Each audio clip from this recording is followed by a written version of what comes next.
అంటే తెలంగాణకి ఒక వ్యవసాయ విధానం లేదు, తెలంగాణకు ఒక భూమి వినియోగ విధానం కూడా లేదు. తెలంగాణ ఏర్పడ్డ తర్వాత ఈ భూ వినియోగంలో కావచ్చు, కానీ ఈ భూసేకరణలు కావచ్చు, వచ్చినటువంటి మార్పులు ఏ విధంగా ఉన్నాయి? గత 10 ఏళ్లలో కేసీఆర్ గారు 10 ఏళ్లలో సుమారుగా 2.5 లక్షల ఎకరాల భూమిని రైతుల చేతుల్లో నుంచి సేకరించారు. ఆ భూమిలో ఎలా ఉపయోగపడింది, పారిశ్రామిక ప్రాంతాల్లో ఏం పరిశ్రమలు వచ్చినాయి, ఆ పరిశ్రమల్లో ఎవరికి ఉద్యోగాలు వచ్చినాయి, ఆ ఉద్యోగాల యొక్క తీరుతెన్నులు ఏంటి అనేటువంటి నివేదిక ఒక్కటి కూడా గత 10 ఏళ్లలో లేదు.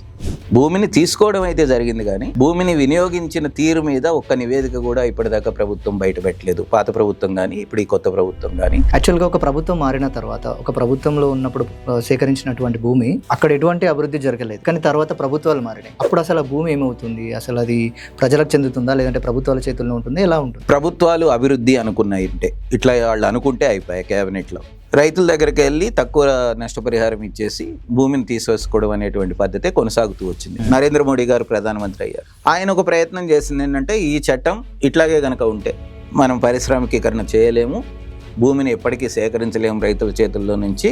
అందుకని దీంట్లో ఉన్నటువంటి ప్రాణాన్ని తీసేసి ఆయన ఒక ఆర్డినెన్స్ తెచ్చారు. ఈ ఫార్మాసిటీ భూములను కూడా ఫ్యూచర్ సిటీకి మళ్ళిస్తామని. అదొక హామీ ఉల్లంఘన. ఇంకొకటి కూడా, అసైన్డ్ భూములకి వాళ్ళ రక్షణ లేకుండా పోయింది. దళితుల చేతుల్లో ఇంకొక 10 ఏళ్ళు ఇదే పద్ధతులు కనుక కొనసాగితే 1 ఎకరం భూమి కూడా మిగిలే అవకాశం లేదు. 2016లో మళ్ళీ కేసీఆర్ గారు అసెంబ్లీలో ఒక చట్టం పెట్టి కొత్త తెలంగాణ భూసేకరణ చట్టం పేరుతో దాన్ని ఆమోదించాడు. దాన్ని ఆమోదించినప్పుడు ఈ అన్ని అంశాలు తీసేసి ఆమోదించాడు. కాంగ్రెస్ పార్టీ అంటే అభయహస్తం మేనిఫెస్టోలో 2016ని రద్దు చేస్తాము అనేటువంటి హామీ ఈ మేనిఫెస్టోలో ఇచ్చారు. కానీ కేసీఆర్ గారు తెచ్చిన భూసేకరణ చట్టాన్ని అమలు చేస్తున్నాడు ఆయన. ప్రభుత్వాలు కావచ్చు కానీ ఈ సామాజిక కార్యకర్తలు కావచ్చు కానీ ఆ అసైన్డ్ ల్యాండ్ల విషయంలో వాళ్ళకి ఏ రకంగా మనం న్యాయం చేయొచ్చు? అసైన్డ్ ల్యాండ్ విషయంలో 2 రకాల ఇష్యూస్ ఉన్నాయి. ఒకటి, చాలా మందికి అసైన్డ్ ల్యాండ్లు ఇచ్చారు కానీ అవి ఇంకా సాగుయోగ్యంగా లేవు. కొన్ని చోట్ల 100,000 ఎకరాలు ఉన్నటువంటి భూస్వాములు ఎవరైతే ఉన్నారో, నిజానికి పెద్ద పెద్ద ప్రాజెక్టుల విషయంలో వాళ్ళ భూముల నుంచి వెళ్తున్నటువంటి కాలువలు కావచ్చు కానీ రాత్రికి రాత్రే ఆ ప్లాన్లు చేంజ్ అయ్యి దళిత భూముల్లోకి వచ్చేస్తాయి సార్. ప్రకృతి వనం కట్టాలన్నా దళితుల భూమి కావాలి, రైతు వేదిక కట్టాలన్నా దళితుల భూమి కావాలి, శ్మశాన వాటికి కట్టాలన్నా దళితుల భూమి కావాలి, పరిశ్రమ పెట్టాలన్నా దళితుల భూమి కావాలి,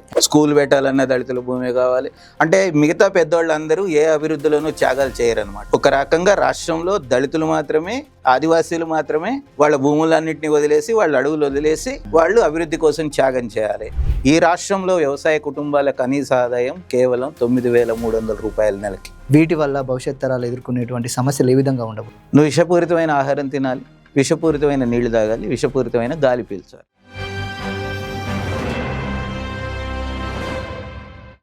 హలో, వెల్కమ్ టు 3TV. తెలంగాణలో అభివృద్ధి పేరిట జరుగుతున్నటువంటి భూసేకరణ ఇప్పుడు చాలా పెద్ద చర్చగా మారింది. ఒకవైపు పరిశ్రమలు, రహదారులు, కొత్త నగరాల సేకరణ విషయంలో భూములు సేకరిస్తున్నటువంటి ప్రభుత్వం, ఇంకోవైపు జీవనోపాధి కోల్పోతున్న రైతులు, గ్రామీణ ప్రజలు.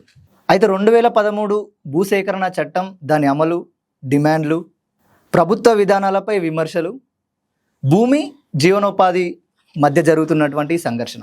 అయితే వీటన్నిటి నేపథ్యంలో భూసేకరణ చట్టాల అమలు, దాని డిమాండ్లు, రైతుల హక్కులు, ప్రభుత్వ విధి విధానాలపై ఈరోజు మనతో సమగ్రంగా చర్చించడానికి మనతో ఉన్నారు senior journalist, Telangana people joint action committee convener Kannaganti Ravi గారు. సార్ నమస్తే.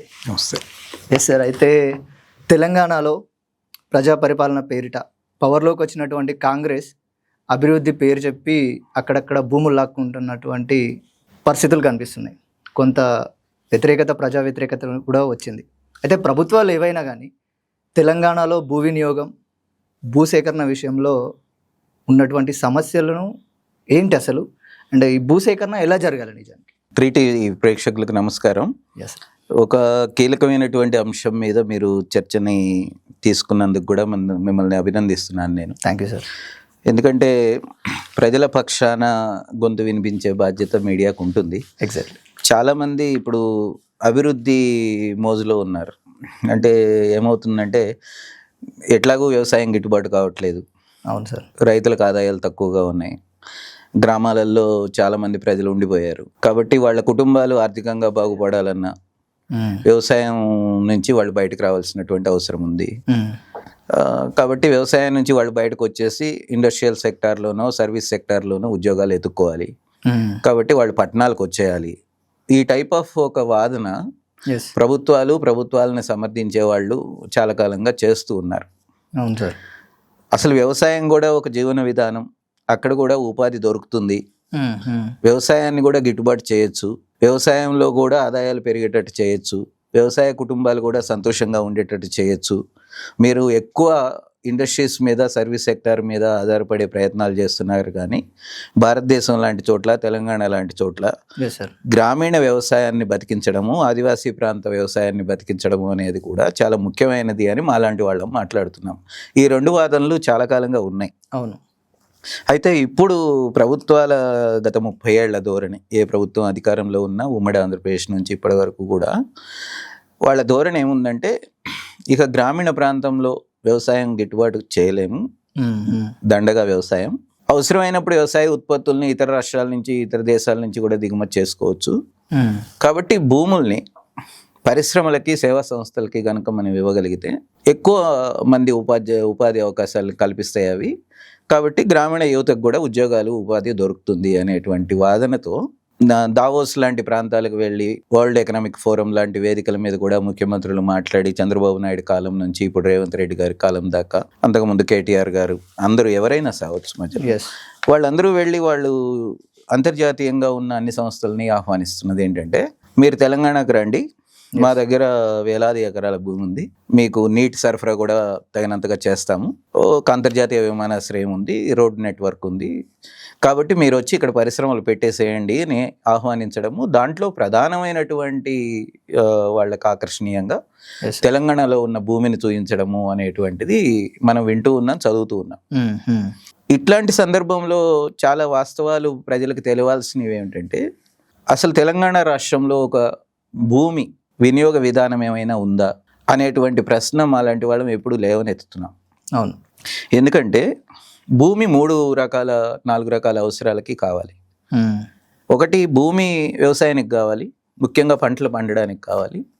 రాబోయే కాలంలో ఇవాళ వేసినటువంటి ఒక అంచనా ప్రభుత్వం ఏదో ప్రకటించినప్పుడు 2047 నాటికి సుమారుగా 5.5 కోట్ల జనాభా తెలంగాణలో ఉండబోతుంది. 5.5 కోట్ల జనాభాకి ఆహారం కావాలి. అవును. ఇతర చోట్ల నుంచి దిగుమతి చేసుకోవడం కాకుండా సొంతంగా మన రాష్ట్రంలోనే ఆహారాన్ని ఉత్పత్తి చేసుకొని అన్ని రకాల పంటలు పండించుకొని చేయాల్సి ఉంటుంది. అట్లాగే పశువులు కూడా ఒక 5 కోట్లు ఉంటాయి. ఓకే.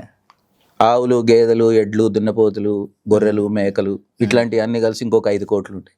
వాటికి కూడా ఆహారం కావాల్సి ఉంటుంది. ఒక కోళ్ళు కాకుండానే మనకి అన్ని 5 కోట్లు ఉండబోతున్నాయి. ఇటువంటి స్థితిలో వాటి ఆహారం సంగతి కూడా ఆలోచించుకోవాల్సి ఉంటుంది. అందుకని ప్రజల ఆహార భద్రత, పశువుల ఆహార భద్రత కోసం ఎంత భూమి వ్యవసాయానికి ఉంచుకోవాలి ఇలాంటి విధానం ఇప్పటిదాకా తెలంగాణలో లేదు. అంటే తెలంగాణకి ఒక వ్యవసాయ విధానం లేదు, తెలంగాణకు ఒక భూమి వినియోగ విధానం కూడా లేదు. ఇప్పటిదాకా ప్రభుత్వాలు ప్రకటించినవి ఏంటంటే, తెలంగాణ పారిశ్రామిక విధానం ప్రకటించింది, ఓకే, తెలంగాణకి క్రీడా విధానం ప్రకటించినాయి. కానీ తెలంగాణకు వ్యవసాయ విధానం లేదు, తెలంగాణకి భూమి వినియోగ విధానం లేదు. దానివల్ల ఏమైపోతుందంటే, ఎప్పుడైతే అభివృద్ధి పేరుతో పరిశ్రమల కోసం ప్రభుత్వాలు భూమిని తీసేసుకోవడం, పరిశ్రమలకు కేటాయించడం చేస్తున్నారో, రెండో వైపు ఏం జరుగుతుందంటే, రియల్ ఎస్టేట్ వాళ్ళు ఈ పరిశ్రమల చుట్టూ, ఈ నగరాల చుట్టూ చాలా పెద్ద ఎత్తున రియల్ ఎస్టేట్ వెంచర్లు వేయడం అనేది కూడా జరుగుతుంది. అవును. అంటే కొంత భూమి పరిశ్రమల పేరుతో వెళ్తే ఒక 100 ఎకరాలు, ఇంకొక 500 ఎకరాలు రియల్ ఎస్టేట్ పేరుతో వెళ్ళిపోతుంది. అంటే కేవలం పరిశ్రమల కోసం కొద్దిగా భూమిని తీసుకుంటున్నారు అనడానికి ఏమి లేదు. దాని చుట్టూ అభివృద్ధి పేరుతో రియల్ ఎస్టేట్ వెంచర్లు వేయడము, నగరాల విస్తరణ జరగడము, గ్రామాలని నగరాల్లో కలిపేయడము అనేటువంటి దానివల్ల అసలు వ్యవసాయ భూమి క్రమంగా తగ్గిపోతూ వస్తున్నటువంటి పరిస్థితి ఒకటి ఉంది. దానివల్ల ఏమవుతుందంటే, మాలాంటి వాళ్ళు అడుగుతున్న ప్రశ్న ఏమిటంటే, తెలంగాణకు ఒక భూమి వ్యవసాయ విధానం ఉండి, భూమి విధానం ఉంటే, వినియోగ విధానం, అప్పుడు వ్యవసాయానికి ఎంత ఉండాలి అనేటువంటిది నిర్ణయించుకుంటారు కదా. అది నిర్ణయించుకున్న తర్వాత ఎక్సెస్ భూమి ఒకవేళ ఉంటే, అప్పుడు మీరు పరిశ్రమలకు ఎంత ఇవ్వాలి, సేవా సంస్థలకు ఎంత ఇవ్వాలి, రోడ్లకు ఎంత వేయాలి, రింగ్ రోడ్లకు ఎంత వేయాలి, లేకపోతే క్రీడా మైదానాలకు ఎంత ఉంచాలి, అడవి ఎంత ఉండాలి, ఇట్లాంటివన్నీ కూడా నిర్ణయించుకోవడానికి అవకాశం ఉంటుంది. అందుకని భూమి వినియోగ విధానం తీసుకురాకుండా కేవలం భూసేకరణ పేరుతో ఇట్లా భూముల్ని తీసేసుకోవడం అనేటువంటిది చాలా తప్పుడు పద్ధతి అవుద్ది. రాష్ట్రానికి భవిష్యత్తుకు కూడా మంచిది కాదు. కేవలం భూములు కోల్పోతున్న రైతులకే కాదు, మొత్తం రాష్ట్ర ప్రజలకే నష్టం చేసేది అనేటువంటిది మా అభిప్రాయంగా మేము చెప్తూ ఉన్నాం. అంటే భూమి వినియోగ విధానం లేకుండా భూసేకరణ మంచిది కాదు అనేది ఏ ప్రభుత్వం అధికారంలో ఉన్నా మేము చెబుతున్నటువంటి మాట. సార్ అయితే తెలంగాణ ఏర్పడ్డ తర్వాత ఈ భూ వినియోగంలో కావచ్చు కానీ ఈ భూసేకరణలు కావచ్చు వచ్చినటువంటి మార్పులు ఏ విధంగా ఉన్నాయి సార్? అంటే 2 రకాలుగా ఉన్నాయి. ఒకటేంటంటే తెలంగాణ 2014లో ఏర్పడిన తర్వాత అప్పటికి ప్రకటించినటువంటి భూమి ఎంతైనా మనము పడవ భూములు ఇవన్నీ తీసేస్తే కూడా, అడవులు ఇవన్నీ తీసేస్తే 1,70,00,000 ఎకరాలు సుమారుగా ఉంటుందనేది ఒక అంచనా వేశారు. అంటే నగరాల ప్రజలు బతికే ప్రాంతాలు కానీ, వ్యవసాయం చేసే ప్రాంతాలు కానీ, బీడు భూములు కానీ ఇవన్నీ ఉంటాయి. ఇదంతా ఎప్పటికైనా వ్యవసాయానికి ఉపయోగపడేటువంటిది అని లెక్కేశారు. ఒక 60-65 లక్షల ఎకరాల్లో అడవులు ఉంటాయి అనేటువంటిది కొన్ని లెక్కలు ఎట్లా వేశారు. కానీ కేసీఆర్ గారి గవర్నమెంట్ వచ్చిన తర్వాత నీటిపారుదల ప్రాజెక్టుల పేరుతో, ముఖ్యంగా కాళేశ్వరం పేరుతో చాలా పెద్ద ఎత్తున భూమి సేకరణకు అనేది పూనుకున్నారు. భూమి సేకరణకి వాళ్ళు దాదాపు గజ్వేల్ ప్రాంతంలో మల్లన్న సాగర్ రిజర్వాయర్ నిర్మాణం కోసం వాళ్ళు చేసినటువంటి ప్రయత్నంలో ఒక 21 గ్రామాలని అక్కడి నుంచి తీసేసి నిర్వాసితుల్ని చేసి అదంతా ఒక 50 TMCల రిజర్వాయర్గా నిర్మించడానికి చాలా పెద్ద ఎత్తున భూమి సేకరించారు. అట్లాగే ఇంకా 2-3 చోట్ల రిజర్వాయర్ల నిర్మాణానికి కూడా భూమిని సేకరించారు. కాలువల తవ్వకానికి భూమిని సేకరించారు. ఇవన్నీ చాలా పెద్ద ఎత్తున ఇరిగేషన్ ప్రాజెక్టుల కోసం కూడా భూమిని సేకరించారు. రెండవది, రంగారెడ్డి జిల్లాలో యాచారం మండలంలో ఫార్మా సిటీ పేరుతో ఒక 16,000 ఎకరాల భూమిని సేకరించారు.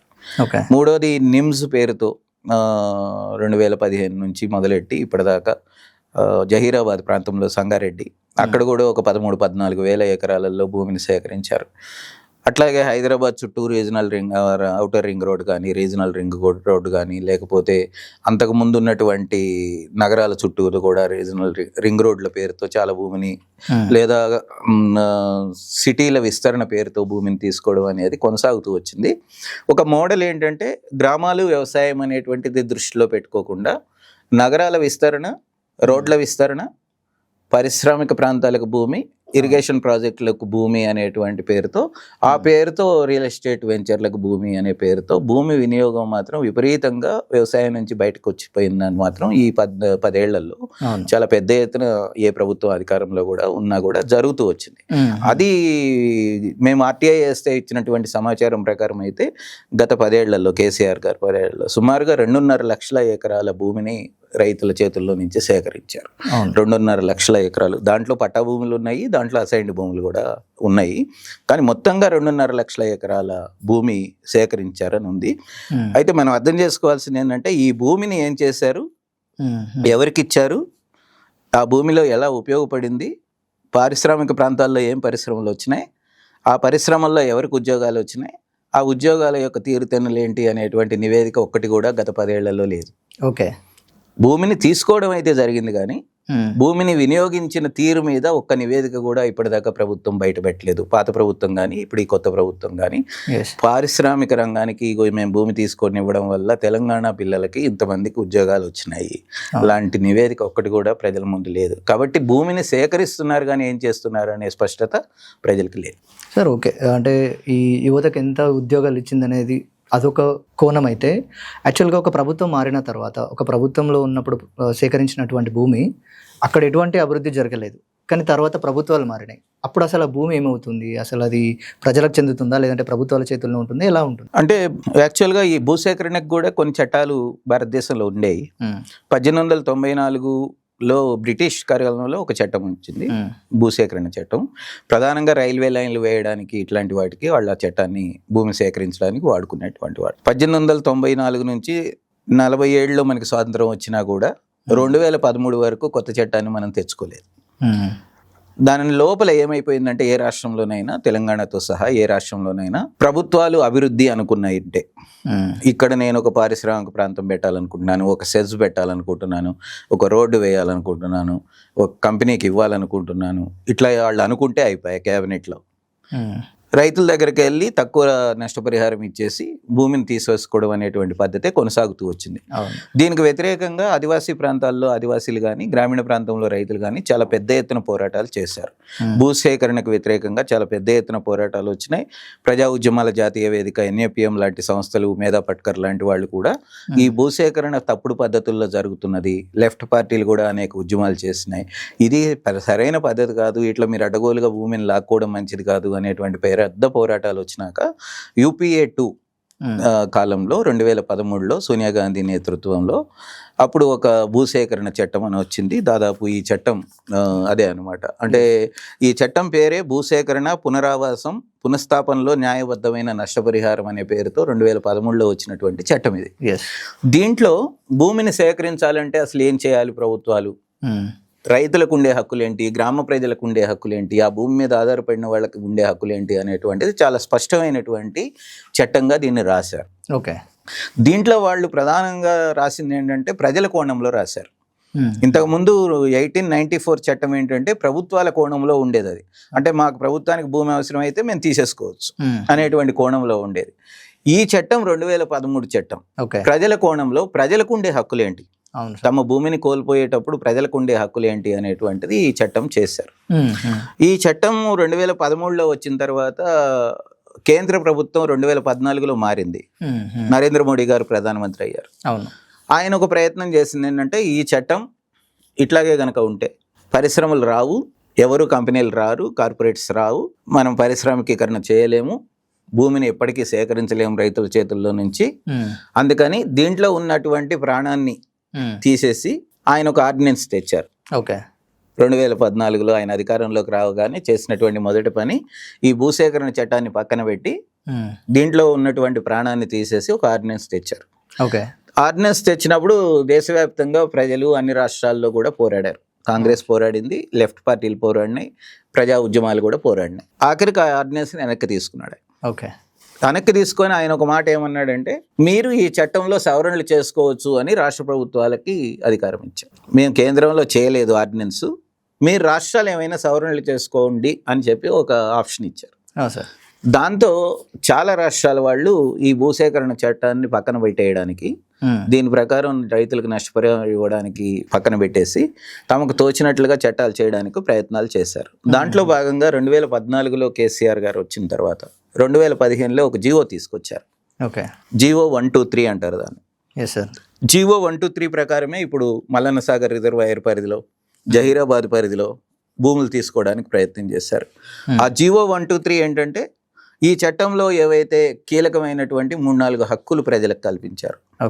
దాంట్లో ప్రధానమైనటువంటిది ప్రజాభిప్రాయ సేకరణ చేసిన తర్వాత ప్రజల ఆమోదంతోనే భూమిని తీసుకోవాలి అనేటువంటిది దీంట్లో గుండెకాయ. ఈ మాటను తీసేశారు. ఈ SIA, సోషల్ ఇంపాక్ట్ అసెస్మెంట్, అట్లాగే సామాజిక ప్రభావ అంచనా కూడా SIA అనేటువంటిది కూడా చేయాలి. ఒక పారిశ్రామిక ప్రాంతం వచ్చినా, ఒక ప్రాజెక్ట్ వచ్చినా, ఏది వచ్చినా కూడా ప్రజల మీద ప్రభావం ఏముంటుంది అనేటువంటిది ఒక అంచనా వేయాలి. అట్లాగే 2 పంటలు పండేటువంటి భూముల్ని ఎట్టి పరిస్థితుల్లోనూ తీసుకోవడానికి లేదు. అట్లాగే భూమి సేకరించేటప్పుడు వాళ్ళు అక్కడ ఉన్నటువంటి వాల్యూకి 4 రెట్లు నష్టపరిహారం ఇవ్వాలి. ఆ నష్టపరిహారం ఇవ్వడానికంటే ముందు నోటిఫికేషన్ ఇచ్చే ముందే భూముల మార్కెట్ ధరని పెంచాలి, రిజిస్టర్ వాల్యూని పెంచాలి. ఇట్లాంటి అన్ని అంశాలు ఈ చట్టంలో ఉన్నాయి. కానీ 2015లో ఈయన జీవో 123 తెచ్చినప్పుడు ఈ అన్ని అంశాలని పక్కన పెట్టేసి రైతు దగ్గరికి వెళ్ళి భూసేకరణ నేను చేస్తాను, ఆయనకి నష్టపరిహారం ఇస్తాను అనే పద్ధతిలోకి ఆయన వెళ్ళిపోయాడు. నేను మిగతా వాళ్ళందరి గురించి పట్టించుకోవాల్సిన అవసరం లేదు, భూమి యజమానితో నేను మాట్లాడుకొని నష్టపరిహారం ఇచ్చేసి నేను భూమిని తీసేసుకుంటాను అనేటువంటి జీవోని తీసుకొచ్చారు. ఆ జీవో రాష్ట్ర హైకోర్టులో ఛాలెంజ్ చేశాం ప్రజా సంఘాలుగా మేము. అప్పుడు హైకోర్టు ఈ జీవో చెల్లదు, 2013 చట్టంని నష్టం చేస్తుంది ఆ జీవో అని ఆ జీవోని కొట్టేశారు. అట్లా ఆ జీవో రద్దయింది. కానీ ఆ జీవోలో ఉన్న సారాంశంతోనే 2016లో మళ్ళీ కేసీఆర్ గారు అసెంబ్లీలో ఒక చట్టం పెట్టి కొత్త తెలంగాణ భూసేకరణ చట్టం పేరుతో దాన్ని ఆమోదించాడు. దాన్ని ఆమోదించినప్పుడు ఈ అన్ని అంశాలు నేను ఏవైతే చెప్పానో ఈ చట్టంలో 2013 చట్టంలో వాటన్నిటినీ కూడా తీసేసి ఆమోదించారు. దాంతో ఏమైంది, ఒక పారిశ్రామిక ప్రాంతం పేరుతోనో, ఒక ఇంకొక ప్రాజెక్టు పేరుతోనో, అభివృద్ధి పేరుతోనో ప్రభుత్వం భూమిని సేకరించదలుచుకున్నప్పుడు ముందుగా ప్రజాభిప్రాయం సేకరించాల్సినటువంటి అవసరం లేకుండా పోయింది. ఓకే. అసలు ప్రజలకి వాళ్ళ ప్రాంతంలో ఎటువంటి ప్రాజెక్టులు వస్తాయి, ఎటువంటి పరిశ్రమలు వస్తాయి అనేటువంటి సమాచారం కూడా లేకుండా పోయింది. వాళ్ళ అభిప్రాయం చెప్పుకునే హక్కు కూడా లేకుండా పోయింది. వాళ్ళకి మేము వద్దు, మేము మా భూమిని ఇవ్వమని చెప్పే హక్కు లేకుండా పోయింది. దాంతో ఏమైపోయిందంటే ఇప్పుడు 2016లో వచ్చిన చట్టాన్ని కేంద్రానికి పంపారు. కేంద్రం దాన్ని ఆమోదించింది. 2017 నుంచి అది అమల్లోకి వచ్చింది. ఇప్పటికీ గత 8 సంవత్సరాలుగా ఆ చట్టం అమల్లో ఉంది. కొత్త చట్టం 2013 కాకుండా 2017 చట్టం అమల్లో ఉంది.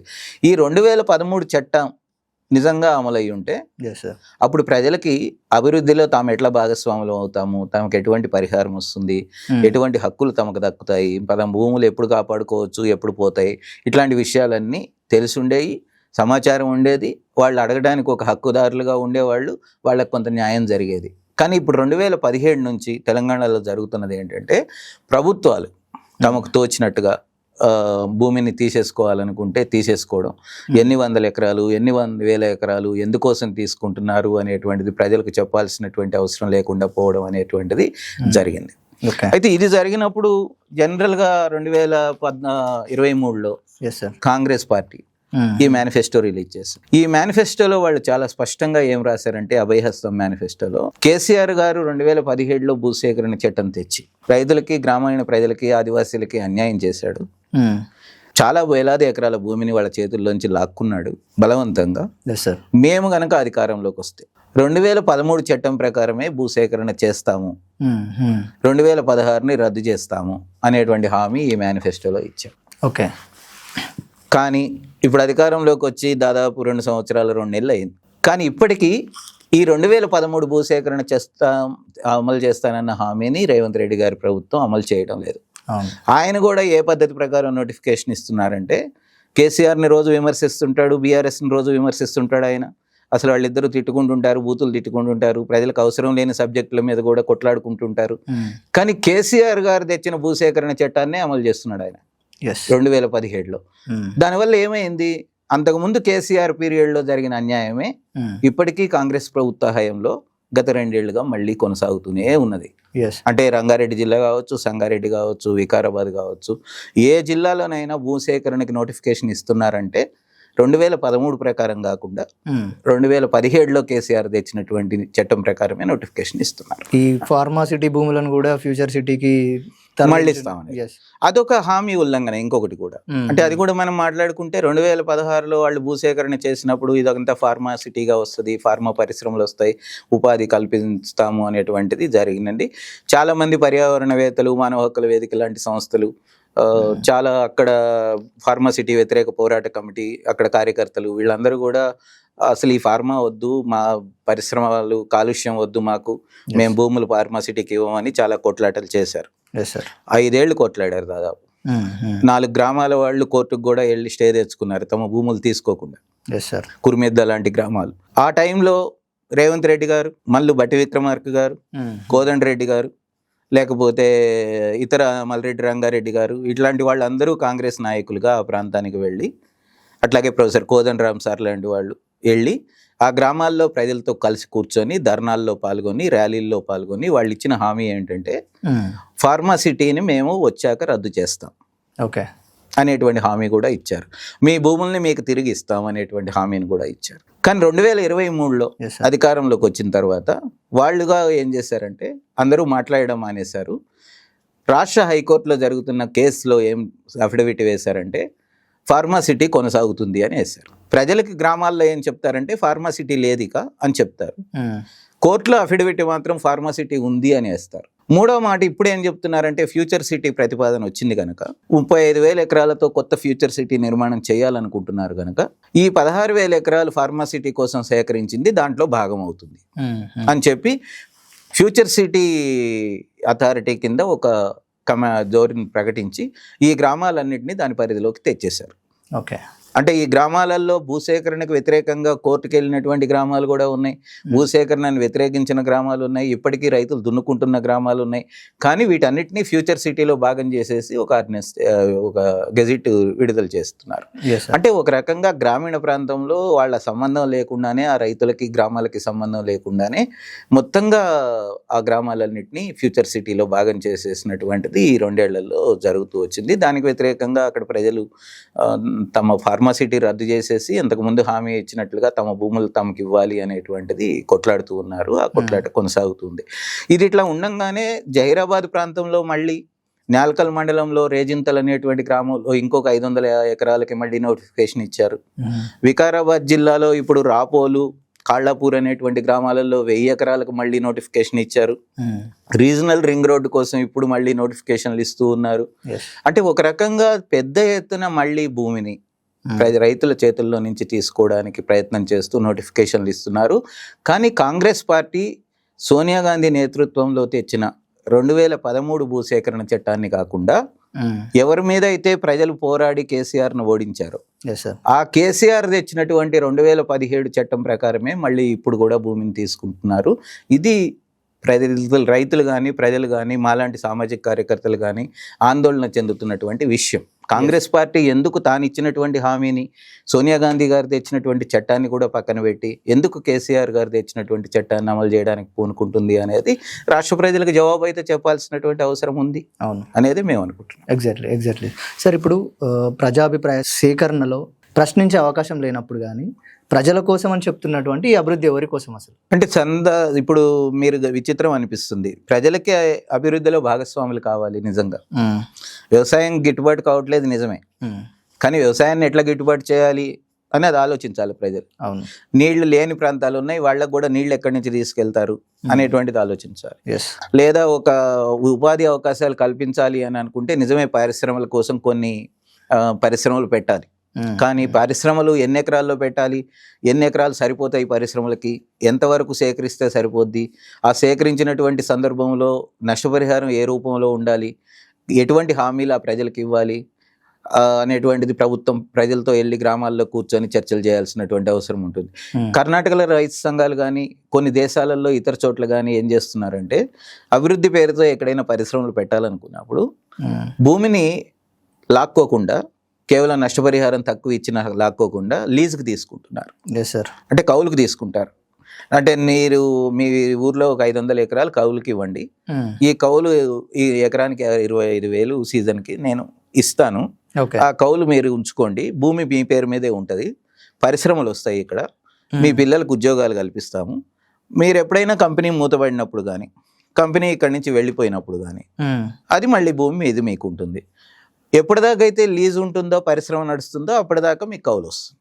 ఇట్లాంటి డిమాండ్లు రైతు సంఘాలు పెడుతున్నాయి. కొన్ని రాష్ట్రాలలో కొన్ని దేశాలలో అటువంటిది అమలు అవుతున్నది. కానీ తెలంగాణ ప్రభుత్వం దానికి భిన్నంగా మొత్తం అసలు భూమిని తీసేసుకోవడం, తక్కువ నష్టపరిహారం ఇచ్చి తీసేసుకోవడం అనేటువంటి పద్ధతుల్లోకి వెళుతున్నది. దానివల్ల ఏమవుతుందంటే వాళ్ళ మార్కెట్ విలువ తెలంగాణలో అన్ని జిల్లాలలో ఎకరం 50 లక్షల నుంచి ₹1,00,00,000 దాకా ఒక్క ఎకరం. కానీ వీళ్ళు ఇచ్చేటువంటి నష్టపరిహారం ఎంత ఇస్తున్నారు? సుమారుగా 15-20 లక్షల మధ్యలో బేరాలు ఆడుతున్నారు.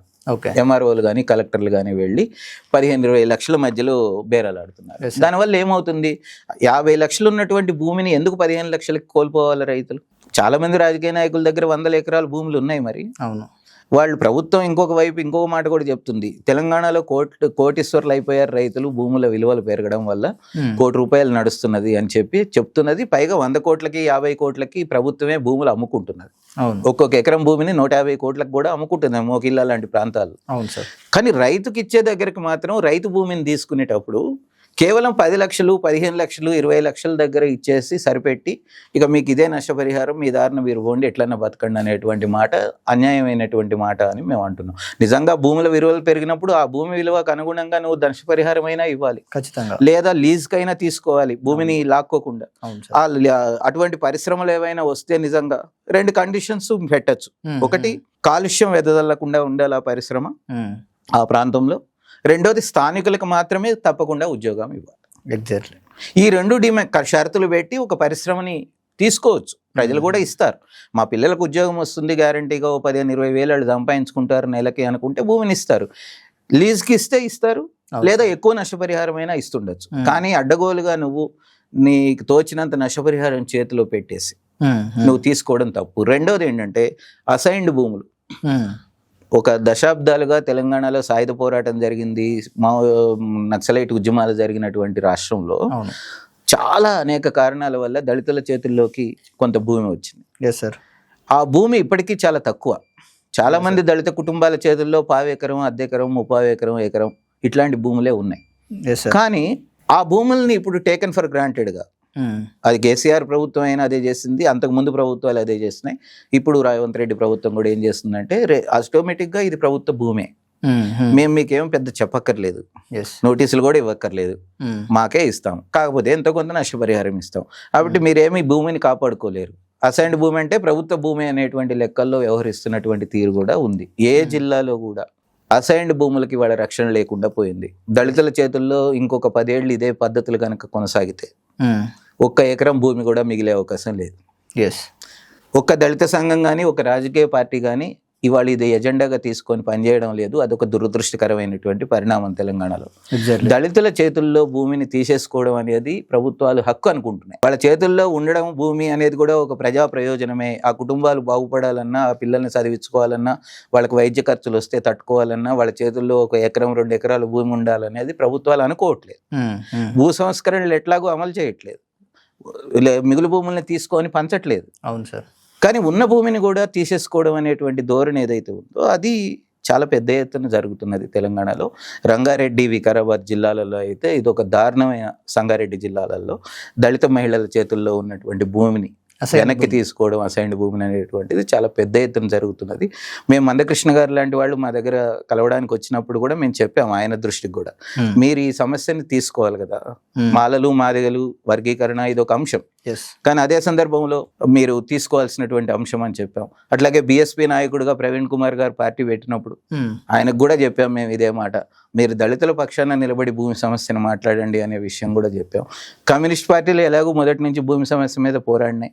ఇటీవల కాలంలో కొన్ని సమస్యల మీద వాళ్ళు కూడా స్పందించట్లేదు. కానీ నిజంగా భూమి సమస్య, ముఖ్యంగా దళితుల చేతుల్లో ఉండేటువంటి భూమి సమస్య, వ్యవసాయ భూముల్ని కాపాడుకునే సమస్యల మీద అన్ని పార్టీలు నిజంగా గళమెత్తితే మాత్రమే తెలంగాణలో దళితుల చేతుల్లో భూమి మిగిలే అవకాశం ఉంది. లేకపోతే వాళ్ళందరూ తిరిగి మళ్ళీ ఎప్పట్లాగానే పేదరికంలో, వివక్షలో బతకాల్సినటువంటి పరిస్థితులు ఉంటాయని నేను అనుకుంటున్నాను. Exactly sir. సార్, ఎంతో వివక్షను ఎదుర్కొన్నటువంటి దళిత సామాజిక వర్గాలు కావచ్చు, కానీ కొద్దిమంది బిలో పావర్టీ లైన్లో ఉన్నటువంటి వ్యక్తులకు ఉన్నటువంటి అసైన్డ్ ల్యాండ్స్ ఏవైతే ఉన్నాయో అసలు నిజానికి వాళ్ళకి ఏ రకంగా మనం న్యాయం చేయొచ్చు? ప్రభుత్వాలు కావచ్చు కానీ, ఈ సామాజిక కార్యకర్తలు కావచ్చు కానీ, ఆ అసైన్డ్ ల్యాండ్ల విషయంలో. అసైన్డ్ ల్యాండ్ విషయంలో 2 రకాల ఇష్యూస్ ఉన్నాయి. ఒకటి, చాలా మందికి అసైన్డ్ ల్యాండ్లు ఇచ్చారు కానీ అవి ఇంకా సాగుయోగ్యంగా లేవు. కొన్ని చోట్ల రాళ్ళు, రప్పలు, కొండలు, గుట్టలు, ఇంకా భూమి సాగునీరు లేకపోవడము, బోర్లు పడకపోవడం, ఇట్లాంటి సమస్యలను ఎదుర్కొంటున్నాయి. నిజంగా ప్రభుత్వాలు నిజంగా చేయదలుచుకుంటే ఎస్సీ ఎస్టీ సప్లాన్ కింద కొన్ని నిధులు ఖర్చు పెట్టి ఆ భూములనంతా అభివృద్ధి చేసి ఆ కుటుంబాలు వ్యవసాయం సహజంగా చేసుకోవడానికి ప్రయత్నాలు చేయొచ్చు. కేసీఆర్ గారు ఒక స్కీమ్ పెట్టారు, దళిత కుటుంబాలకు 3 ఎకరాలు భూమి ఇస్తాము అని. కానీ ఆ టైంలో కూడా ఆయన మొత్తంగా 5,000 కుటుంబాలకి 15,000 ఎకరాల నుంచి మాత్రమే ఊరుకున్నారు. నిజంగా వాళ్ళు చెప్పినటువంటి లెక్కలు ఏంటంటే 3 లక్షల కుటుంబాలు భూమి లేని దళిత కుటుంబాలు ఉన్నాయి, 15 లక్షల ఎకరాలు, 9 లక్షల ఎకరాలు కావాల్సి ఉంటుంది, మేము పంచుతామని చెప్పాడు ఆయన. మొదట్లో జీవో 1 తెచ్చినప్పుడు చెప్పినటువంటి మాట. కానీ 5,000 కుటుంబాలకు 15,000 ఎకరాలు మాత్రమే ఇచ్చారు. అది కూడా కొన్ని ఎకరాలని భూముల్ని వాళ్ళు బాగు చేసుకున్నారు, సాగు చేసుకున్నారు, ఎట్లాంటివి జరిగినాయి. ఇందిరాగాంధీ పీరియడ్ నుంచి కూడా కొంత భూ సంస్కరణలలో భాగంగా కొన్ని భూములు దళితుల చేతుల్లోకి వచ్చినాయి. రాజశేఖర రెడ్డి గారి పీరియడ్లో కూడా 7 దశల్లో భాగంగా కొన్ని భూములు దళితుల చేతుల్లో పట్టాలు వచ్చినాయి, అసైన్డ్ పట్టాలు కావచ్చు. కానీ గత 10 ఏళ్లుగా మాత్రం ఈ 5,000 కుటుంబాలకి 15,000 ఎకరాల భూమి బీఆర్ఎస్ టైంలో రావడం తప్ప తిరిగి 1 ఎకరం కూడా అదనంగా దళితుల చేతుల్లోకి రాలేదు. ఇప్పుడున్న పరిస్థితి ఏంటంటే, మేమేం కోరుతున్నామంటే, నిజంగా అభివృద్ధి జరగాలి, పరిశ్రమలకు భూమి కావాలి అని అంటే నువ్వు పారిశ్రామిక ప్రాంతాలు అన్ని చోట్ల ఉండాలి విస్తరించి, రాష్ట్ర వ్యాప్తంగా అన్ని చోట్ల కూడా కొంత భూమిని తీసుకోవడంలో తప్పు లేదు. కానీ దళితుల భూమినే అనేది అనుకోక్కర్లేదు. చాలా 100 ఎకరాలు కలిగినటువంటి ఎస్టేట్ ఉన్న ఆసాములు ఉన్నారు, వాళ్ళ దగ్గర భూమిని తీసుకోండి. వాళ్ళు వేరే ఉపాధుల్లో, ఉద్యోగాల్లో, వ్యాపారాల్లో కూడా ఉన్నారు. వాళ్ళ దగ్గర భూమి తీసేసుకొని మీరు పరిశ్రమలు ఏర్పాటు చేయడానికి 100-200 ఎకరాలు అన్ని చోట్ల కేటాయించండి.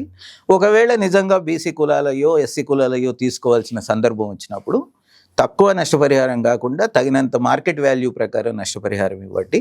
వాళ్ళకి లీజ్కి తీసుకోండి, వాళ్ళ చేతుల్లో నుంచి అసైన్డ్ భూమి పట్ట అట్లాగే ఉంచండి. మీరు వాళ్ళ దగ్గర కౌలు, ఇప్పుడు చంద్రబాబు నాయుడు గారు ఏపీలో ఒక సవరణ చేశారు అసైన్డ్ చట్టంలో.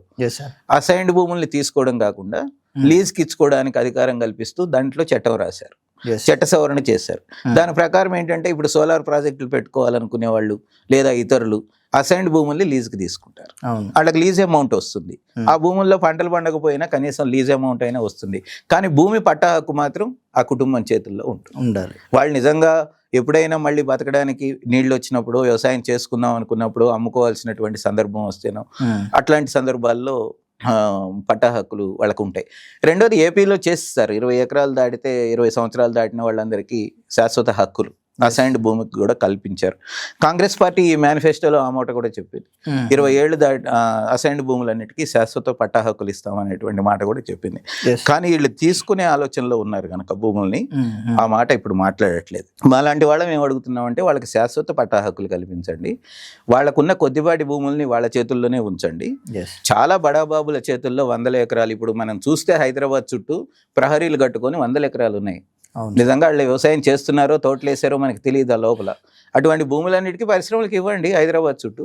వాళ్ళ భూములు తీసుకొని ఇస్తే అప్పుడు వాళ్ళు ఎట్లాగూ వ్యాపారాలు, కాంట్రాక్టులు, సినిమాలు తీసుకుంటున్న వాళ్ళందరూ వాళ్ళ చేతుల్లో ఈ భూమి అనవసరంగా ఉంది. ఈ భూమిని తీసుకొని పరిశ్రమలకు ఇవ్వండి, సేవా సంస్థలకు ఇవ్వండి. దళితుల చేతుల్లో భూమిని ఎందుకు తీసుకుంటారు? సన్న చిన్నకారు రైతుల చేతుల్లో భూమిని ఎందుకు తీసుకుంటారు? వాళ్ళకి నిరక్షరాస్యులుగా ఉన్నారు, వాళ్ళు అక్కడ బతకాలనుకుంటున్నారు. వాళ్ళ భూమిని మీద ఆధారపడి బతుకుదాం అనుకున్న వాళ్ళని ఆదాయం ఎక్కువ వచ్చేటట్టు చేయండి తప్ప భూములు లాక్కోవద్దు అనేటువంటిది మాలాంటి వాళ్ళని అడుగుతున్నటువంటి మాట. ఎట్టి పరిస్థితుల్లోనూ దళితుల చేతుల్లో నుంచి భూములు తీసుకోవద్దు అనేది మా డిమాండ్. వాళ్ళకు ఉన్నదే కొద్దిపాటి భూమి, మొత్తం 1.5 లక్షల ఎకరాలలో వాళ్ళ చేతుల్లో ఉన్నది కేవలం 13 లక్షల ఎకరాలు, 10% కూడా లేదు. లెక్క ప్రకారం జనాభా 17% ఉంటుంది అనుకుంటాను దళితుల కుటుంబాల్లో, కానీ వాళ్ళ చేతుల్లో ఉన్న భూమి కేవలం 10% మాత్రమే. ఇంకా భూమిని వాళ్ళ చేతుల్లోకి ఎట్లా తీసుకెళ్తాము, భూమి లేని పేదల కుటుంబాలకు భూమిని ఎట్లా ఇస్తాము అనేటువంటిది మాట్లాడకుండా వాళ్ళ చేతుల్లో ఉన్న కొద్దిపాటి భూమిని కూడా తీసేసుకోవడం అయితే అన్యాయం అనేటువంటిది మేము అంటున్నాం. ఎస్ సార్ ఇందాక అంటే వందల వేల ఎకరాలు ఉన్నటువంటి భూస్వాములు ఎవరైతే ఉన్నారో నిజానికి పెద్ద పెద్ద ప్రాజెక్టుల విషయంలో వాళ్ళ భూముల నుంచి వెళ్తున్నటువంటి కాలువలు కావచ్చు, కానీ సడన్ గా రాత్రికి రాత్రే ఆ ప్లాన్లు చేంజ్ అయ్యి దళిత భూముల్లోకి వచ్చేస్తాయి సార్. అందుకే మా ఫ్రెండ్ ఒక మిత్రుడు ఉన్నాడు, న్యాయవాది రవికుమార్ అని, ఆయన ఒక ఆర్టికల్ రాశాడు ఒకసారి. ఆయన ఏమంటాడంటే అభివృద్ధి ఎప్పుడు కూడా మూల మలుపులు తిరుగుతూ దళితుల భూముల్లోకే వెళ్తుంటదని. అంటే నీకు రోడ్డెమ్మట ఉన్న పెద్దోళ్ల భూములు కనపడవు, ఊర్లలో ఉన్న పెద్ద రైతుల భూములు కనపడవు. నువ్వు అకస్మాత్తుగా నీకు ప్రకృతి వనం కట్టాలన్నా దళితుల భూమి కావాలి, రైతు వేదిక కట్టాలన్నా దళితుల భూమి కావాలి, శ్మశాన వాటికి కట్టాలన్నా దళితుల భూమి కావాలి, పరిశ్రమ పెట్టాలన్నా దళితుల భూమి కావాలి, స్కూల్ పెట్టాలన్నా దళితుల భూమి కావాలి. అంటే మిగతా పెద్దోళ్ళందరూ ఏ అభివృద్ధిలోనూ త్యాగాలు చేయరనమాట. ఒక రకంగా రాష్ట్రంలో దళితులు మాత్రమే, ఆదివాసీలు మాత్రమే వాళ్ళ భూములన్నింటినీ వదిలేసి, వాళ్ళ అడవులు వదిలేసి వాళ్ళు అభివృద్ధి కోసం త్యాగం చేయాలి, వాళ్ళు మాత్రమే పారిశ్రామికీకరణకి ప్రాణాలు ఇవ్వాలి అనేటువంటి ధోరణి ఏదైతే ప్రభుత్వాల్లో ఉందో అది మేజర్ కారణం. అందుకని నీళ్ళేమో పెద్దోళ్ళ భూముల్లోకి వెళ్తాయి, భూములేమో పరిశ్రమలకి చిన్నోళ్ళకి వెళ్ళిపోతాయి అనేటువంటిది మనకి చాలా స్పష్టంగా గత 12-13 ఏళ్ళుగా మనకు కనపడుతున్నటువంటి విషయం. Exactly sir. అట్లాగే నార్మల్గా ఈ ల్యాండ్ పూలింగ్ ఏదైతే ఉందో, ఇప్పుడు కాంగ్రెస్ గవర్నమెంట్ ఉంది. కాంగ్రెస్ గవర్నమెంట్ ఏం చేస్తుంది అని అంటే, మీరు అన్నట్టు ఇందాక 2017లో తీసుకొచ్చినటువంటి బీఆర్ఎస్ గవర్నమెంట్ తీసుకొచ్చినటువంటి వాటిని మేము చేంజ్ చేసి మారుస్తామని చెప్పినటువంటి ఆ హామీతో అధికారంలోకి వచ్చినటువంటి కాంగ్రెస్ గవర్నమెంట్ ఇప్పుడు ఏం చేస్తుంది, సేమ్ వాటినే అది చేస్తూ ఉంది. సో ఈ టైంలో భూములను సేకరిస్తున్నటువంటి తరుణంలో భూములను కోల్పోయినటువంటి భూస్వాములు కావచ్చు కానీ, రైతులు కావచ్చు కానీ, ఎవరైతే ఉన్నారో అసలు వాళ్ళ పరిస్థితి ఏంది, వాళ్ళ జీవనోపాధి ఏంది, అసలు వాళ్ళకు నిజంగా ప్రభుత్వాలు చూపెట్టాల్సినటువంటి ప్రత్యామ్నాయాలు ఏంటి? అంటే 2-3 డిమాండ్లు నిర్దిష్టంగా మేము అయితే ప్రజల ముందు కొడుతున్నాం. ప్రజలు కూడా వాళ్ళ డిమాండ్లు అదే చెప్తున్నారు. ఏంటంటే ఇప్పుడు నేను మొన్న వికారాబాద్ జిల్లాలో 2 గ్రామాలకు కూడా వెళ్ళాను. 2 గ్రామాల్లో 1000 ఎకరాలు తీసుకోబోతున్నారు. దాదాపు అందరూ ఎక్కువ భాగం దళితులు, బీసీలు ఉన్నారు. ఒక్కొక్కళ్ళు 1/2 ఎకరం నుంచి 5-6 ఎకరాల వరకు ఉన్నారు. కొద్దిమంది మాత్రమే 10 ఎకరాలు 12 ఎకరాలు కూడా ఉన్న వాళ్ళు ఉన్నారు. వాళ్ళు చాలా స్పష్టంగా చెప్పింది ఏంటంటే, మా వ్యవసాయ భూమిని మేము ఉంచుకుంటాము, మా భూమిలో మేము వ్యవసాయం చేసుకుంటాము, మీరేం పారిశ్రామిక పార్క్ ఇక్కడ పెట్టక్కర్లేదు, మా పిల్లలు ఎవరైనా చదువుకున్న వాళ్ళు ఉంటే బయటకు వెళ్ళి ఉద్యోగాలు చేసుకుంటారు, మా వ్యవసాయము మా జీవనోపాధిని మీరు తీసేయద్దు, మీరు ఎట్టి పరిస్థితుల్లోనూ భూమిలు ఇవ్వము అనేటువంటిది వాళ్ళు చెప్తున్నటువంటి మాట. రెండోది, నువ్వు ఎందుకు 1000 ఎకరాలు తీసుకుంటున్నావు, ఆ 1000 ఎకరాల్లో ఏ పరిశ్రమలు వస్తాయి, ఆ 1000 ఎకరాల్లో ఎలాంటి పరిశ్రమలు వస్తాయి, ఎన్ని వస్తాయి, ఎంతమందికి ఉపాధి కల్పిస్తాయి, ఆ ఉపాధి కల్పించిన దాంట్లో స్థానికులకు నిజంగా ఉద్యోగాలు ఇస్తారా, ఇటువంటి విషయాలు అన్నిటి మీద ఒక్క ప్రకటన కూడా ప్రభుత్వం వైపు నుంచి లేదు, ఒక్క చర్చ కూడా గ్రామస్తులతో ప్రభుత్వం చేయలేదు. కాబట్టి అభివృద్ధిలో వాళ్ళని భాగస్వాములను చేయడం అంటే ఏమిటి, మీ భూమిని తీసేసుకుంటాము మీరు ఇంకేం మాట్లాడొద్దు అని చెప్పడం కాదు కదా. మీరు అభివృద్ధిలో భాగస్వాములను చేయడం అయితే అన్ని రకాల వాటిల్లోనూ భాగస్వాములను చేయాలి. రెండవది, ఇప్పుడు ఆ భూమిని తీసేసుకుంటారు, ఆ భూమిలో కొంతమంది కౌలు రైతులు ఉన్నారు, వాళ్ళకి భూమి ఉండదు చేసుకోవడానికి, కొంతమంది వ్యవసాయ కూలీలు ఉన్నారు, వాళ్ళు అక్కడ పని వెళ్ళి చేసుకుంటున్నారు, వాళ్ళ జీవనోపాధి ఏంటి, భూమి కంటే నష్టపరిహారం ఇస్తావు.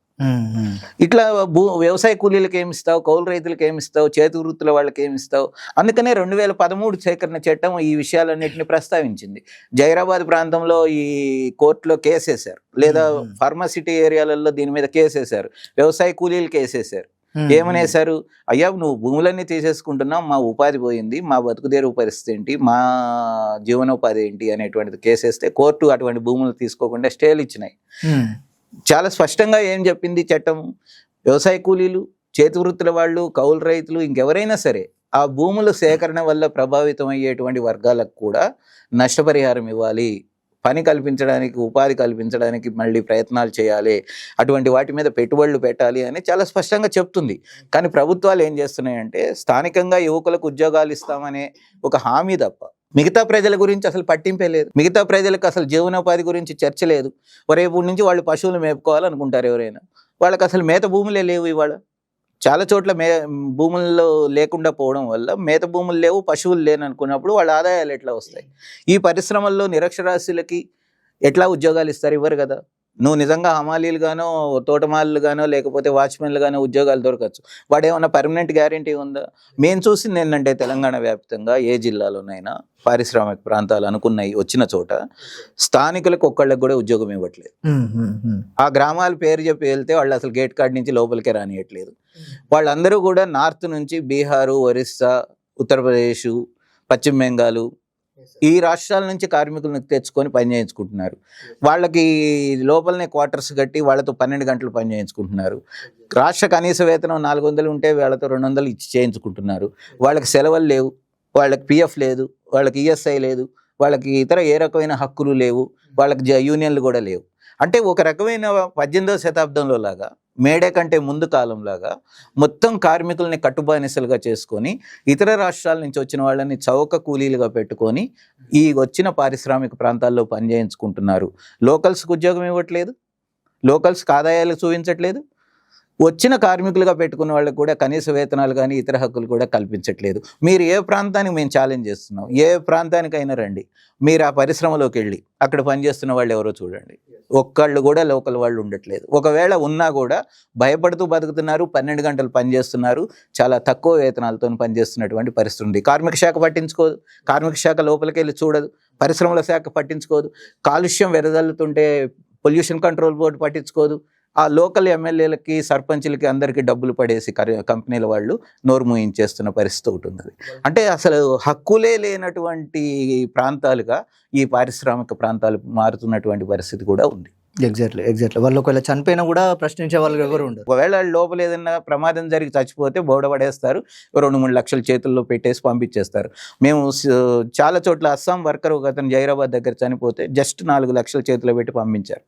సిగాచి పేలుళ్ళలో మాత్రమే మేము తెలంగాణ పీపుల్స్ జాయింట్ యాక్షన్ కమిటీగా, NAPMగా, మానవ హక్కుల వేదికగా మేము అందరం కలిసి పనిచేసి రాష్ట్ర హైకోర్టులో ఒక పిల్ వేసి ఇవాళ వాళ్ళ ₹1 కోటి పరిహారం ముఖ్యమంత్రి గారు ప్రకటించేటట్టు, ఆ తర్వాత వాళ్ళకి ఇప్పటికే 45 లక్షలు వాళ్ళకి అందేటట్టు చేయగలిగాం. ఇప్పుడు మేము అన్ని చోట్ల ఉండలేకపోవచ్చు, మాలాంటి సంస్థలు, అవును, ప్రజా సంఘాలు ఉండకపోవచ్చు, కార్మిక సంఘాలు లేవు. ఇటువంటి చోట్ల ఇప్పటికే వస్తున్నటువంటి పరిశ్రమల్లో కానీ ఎక్కడా కూడా కార్మిక చట్టాలు అమలు కావట్లేదు, పని భద్రతా పరిస్థితులు లేవు. పొల్యూషన్ గ్రామాల మీదకి, చెరువుల్లోకి వదిలేస్తే, దోమడుగు అనేటువంటి గ్రామం దగ్గర హెటరో డ్రగ్స్ అనే ఒక పెద్ద కంపెనీ పొల్యూషన్ని చెరువులోకి వదిలేస్తే ఆ చెరువు పాడైపోయింది.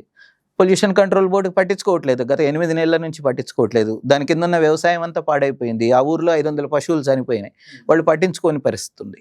అట్లాంటి స్థితి అన్ని ప్రాంతాల్లో పరిశ్రమలు వచ్చేటువంటి ప్రాంతాల్లో ఉన్నాయి. ఆ ఊరోళ్ళు మేము వెళ్ళినప్పుడు వికారాబాద్లో అదే అడిగారు, ఇక్కడ ఎట్లాంటి పరిశ్రమలు వస్తాయి అనేది మాకు చెప్తున్నారు, ఆ పరిశ్రమలు ఈ ప్రాంతాన్ని కలుషితం చేయకుండా ఉంటాయా అనే ప్రశ్నలు కూడా వాళ్ళు అడుగుతున్నారు.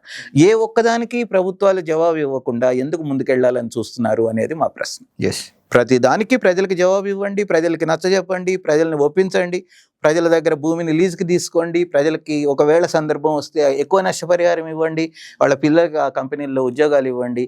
అంతే, ఏమీ లేకుండా ఊరికే భూములు గుంజేసుకోవడం అనేటువంటి పద్ధతి మాత్రం అది కేసీఆర్ ప్రభుత్వం చేసినా ఇప్పుడు రేవంత్ ప్రభుత్వం చేసినా తప్పే అనేది మా అభిప్రాయం. ఎస్ ఎస్ అభివృద్ధి ప్రాజెక్టులు కావచ్చు కానీ రైతులు కావచ్చు కానీ వీళ్ళిద్దరి మధ్య ఈ సమతుల్యం అనేది ఎలా ఉండాలి అసలు నిజంగా? అభివృద్ధిలో ప్రజలు భాగస్వాములు కావాలి అనేది మేము అనుకుంటున్నాం. ఓకే, అభివృద్ధిని 3 భాగాలుగా చూడండి అని మేము కోరుతున్నాం. ఒకటి, వ్యవసాయాన్ని అభివృద్ధి చేయడం కూడా అభివృద్ధి. పరిశ్రమల్ని పెట్టడం అంత మాత్రాన అది అభివృద్ధి, వ్యవసాయం ఏదో అనాగరికమైంది, అది మనకి పనికిరాదు రాష్ట్రానికి అనేది ఎవడన్నా భావిస్తే అది శుద్ధ తప్పు. తెలంగాణ రాష్ట్రంలో ప్రజలందరికీ ఆహార భద్రత ఉండాలంటే వ్యవసాయ భూములు ఉండాలి, అన్ని రకాల పంటలు. ఇప్పుడు కేవలం వరి, పత్తి తప్ప ఇంకొక పంట కూడా పండట్లేదు. పప్పు ధాన్యాలు, చిరుధాన్యాలు, మిల్లెట్స్ కానీ, స్పైసెస్ కానీ, లేకపోతే కూరగాయలు, పండ్లు కానీ అన్ని బయట రాష్ట్రాల నుంచి వస్తున్నాయి. నిజంగా ఈ అన్ని దిగుమతి చేసుకోకుండా అన్ని రకాల పంటలు పండించుకునేటువంటి భూములు మన రాష్ట్రంలో ఉన్నాయి. అటువంటి పథకాలు పెట్టి, అటువంటి సబ్సిడీలు ఇచ్చి, లేకపోతే అటువంటి వాటిని ప్రోత్సహించి అన్ని పంటలకి బోనస్ ఇచ్చి కొనుగోలు చేయడానికి ప్రభుత్వాలు సిద్ధపడితే మన రాష్ట్రానికి కావాల్సిన అన్ని రకాల వ్యవసాయ పంటలు పండించుకోగలిగితే ఆహార భద్రత రాష్ట్రానికి వస్తుంది. అది దాన్ని కూడా అభివృద్ధిగా చూడండి అనేది మా అభిప్రాయం. కేవలం పరిశ్రమలు, సేవా సంస్థలు, అమెజాన్ వాడు రావడము, గూగుల్ వాడు రావడము అనేది మాత్రమే అభివృద్ధి కాదు. ఒక గ్రామంలో రైతు ఉండడము, భూమి ఉండడము, పంటలన్నీ పండడము, వాళ్ళకి ఆహార భద్రత ఉండడము, వాళ్ళ ఊరు గాలి, నీరు, పొల్యూషన్ లేకుండా ఉండడము కూడా అభివృద్ధే అనేటువంటిది మా అభిప్రాయం. నిజంగా కొన్ని పరిశ్రమలు అవసరం అవుతాయి, ఆ పరిశ్రమలే కొన్ని కండిషన్లు పెట్టండి. పొల్యూషన్ లేని పరిశ్రమలు, ఉపాధి కల్పించే పరిశ్రమలు. ఇప్పుడు ఆర్టిఫిషియల్ ఇంటెలిజెన్స్ గురించి చెప్తున్నారు చాలా. ఆర్టిఫిషియల్ ఇంటెలిజెన్స్ యొక్క ప్రధాన ఉద్దేశం ఏంటి? కార్పొరేట్లు తెచ్చేది మనుషులందరినీ తీసేసి రోబోట్స్తోనో లేదా మిషన్లతోనో పని చేయించుకోవడం. అంటే నువ్వెందుకు రేవంత్ రెడ్డి గారికి అంత మోజు దాని మీద? ఫ్యూచర్ సిటీలో కూడా ఒక ఏఐ యూనివర్సిటీని ఎందుకు పెట్టాల్సి వచ్చింది? స్కిల్ యూనివర్సిటీ పేరుతో ఎందుకు పెట్టాల్సి వస్తున్నది? నువ్వు స్కిల్స్ అంటే ఏంటంటే గ్రామీణ యువత డిగ్రీ చదువుకున్నా, ఇంటర్ చదువుకున్నా, 10th చదువుకున్నా, పీజీ చదువుకున్నా ఒక పని నేర్చుకోవడం, ఆ పని ద్వారా రాష్ట్రంలో ఉపాధి పొందడం, వాళ్ళ కుటుంబాన్ని మంచిగా చూసుకోవడం అనేటువంటిది అవసరం. నువ్వు ఏఐ పెట్టిన తర్వాత ఏమవుతుంది? అమెజాన్ తన గోడౌన్స్ అన్నిట్లోనూ దేశవ్యాప్తంగా, అంతర్జాతీయంగా 10 లక్షల రోబోట్స్ని పెట్టింది. నువ్వు భూములు ఇచ్చింది ఎందుకు రైతుల నుంచి తీసుకొని? వాడు మనుషులకు ఉపాధి ఇవ్వడానికా, లేదా రోబోట్స్ పెట్టుకోవడానికా? లేదా ఒక కంపెనీకి భూములు ఇచ్చింది ఎందుకు? వాడు ఉత్పత్తి చేయడానికా, పొల్యూషన్ చేయడానికా?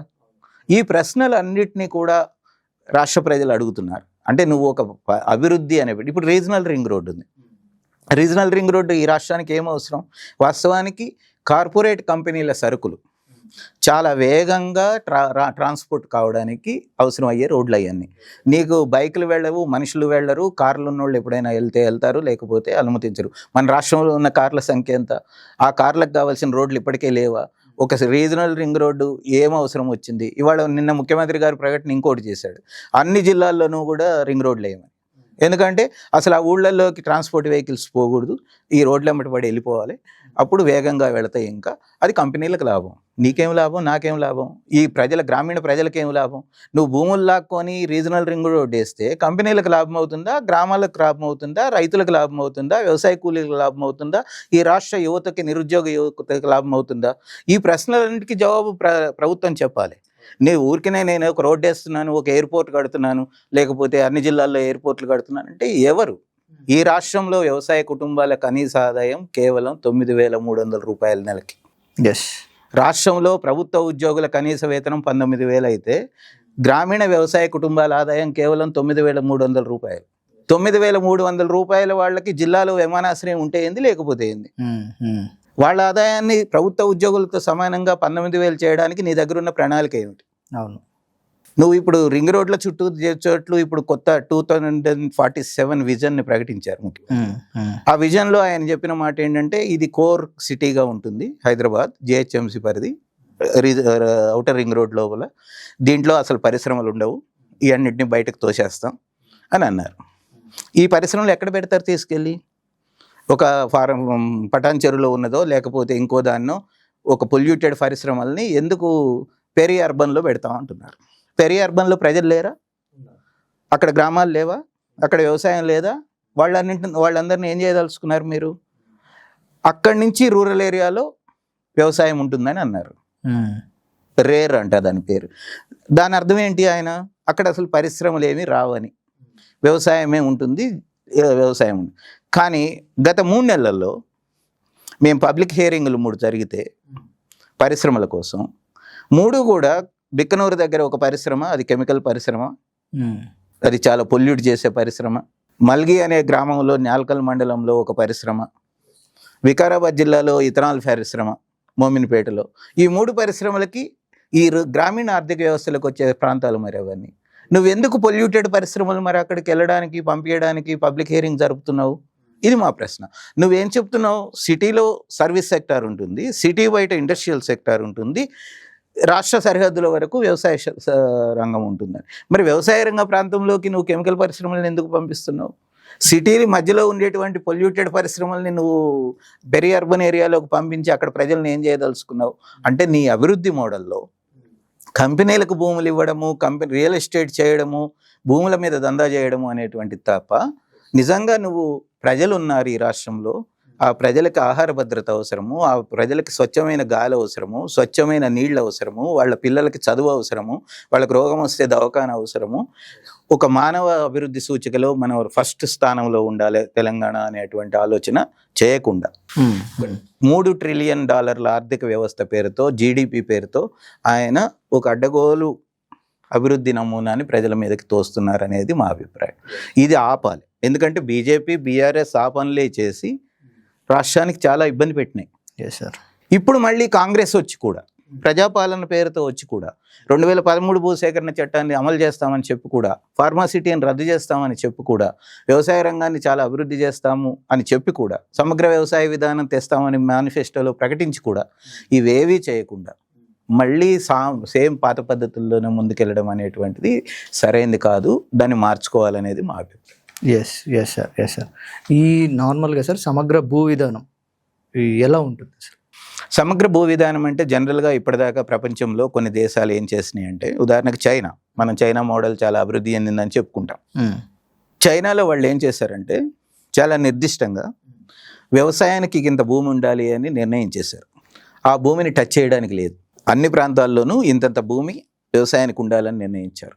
నెదర్లాండ్స్లో అట్లాంటి నిర్ణయాలు చేశారు. ఇంకా కొన్ని దేశాల్లో కూడా చేశారు. ఆ వివరాలన్నీ ఉన్నాయి, అది చాలా టైం పడుతుంది. చైనాలో వాళ్ళు చేసినాక వాళ్ళు ఏం చేశారంటే, ఒక ప్రాంతంలో ఒకవేళ పరిశ్రమ ఏదైనా రావాలంటే ఆ గ్రామస్తులందరూ కూర్చొని మాకు ఇక్కడ పరిశ్రమకి ఇంకొక 20 ఎకరాలు కావాలి అనుకుంటే, వాళ్ళు ఊరు విశాలంగా ఉంటే ఆ ఊరిని అపార్ట్మెంట్ లాగా కట్టేసుకొని ఊరు ఖాళీ చేసి ఆ స్థలంలో పరిశ్రమ పెట్టుకోవచ్చు. అంతే తప్ప వ్యవసాయ భూమిని డిస్టర్బ్ చేయడానికి లేదు. చాలా స్పష్టంగా వ్యవసాయ భూములకి గీతలు గీశారు. వ్యవసాయ భూమికి డిస్టర్బ్ చేయకుండా ఉండాలనే దానికి ఏమవుతుందంటే, భూమిని తీసుకుంటారు కానీ ఇతర పనికిరాని భూమిగా ఉన్నదాన్నో లేదా ఇళ్ళు విశాలంగా ఉన్నటువంటి దాన్ని అపార్ట్మెంట్లుగా కట్టుకోనో పరిశ్రమలకి, సంస్థలకి భూములు ఇచ్చుకుంటున్నారు. మన దగ్గర మీరు గమనిస్తే హైదరాబాద్ చుట్టూ భువనగిరి కావచ్చు, సంగారెడ్డి కావచ్చు, రంగారెడ్డి కావచ్చు, మేడ్చల్ కావచ్చు, ఒక్కొక్క గ్రామంలో మొత్తం భూమి అంతా రియల్ ఎస్టేట్ అయిపోయింది. ఇండస్ట్రీస్ పేరుతో కొన్ని తీసేసుకుంటున్నారు, రియల్ ఎస్టేట్ పేరుతో కొన్ని పోతున్నాయి.